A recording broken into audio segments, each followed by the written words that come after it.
Maintenant, pour cette rencontre à Berlin, elle est, je pense, extrêmement importante dans le sens où Witkoff et Kushner portent la parole des Russes, bien plus que celle du président Trump d'ailleurs, enfin c'est un peu la même, et ils vont se retrouver face à Zelensky qui va apporter lui ses arguments. Il était temps que ça se fasse.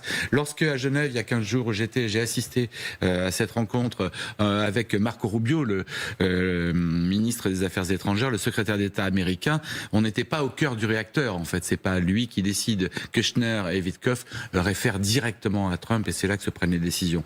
Ensuite, il verra aussi des conseillers techniques en matière de sécurité de différents pays européens, dont la France, ça sera dans la soirée. Et puis demain, à partir peut-être en fin d'après-midi, peut-être une grande rencontre avec plusieurs présidents de pays européens, dont peut-être, c'est pas encore déterminé, donc on peut pas l'affirmer, mais le président Macron qui a des engagements à l'Elysée en début d'après-midi.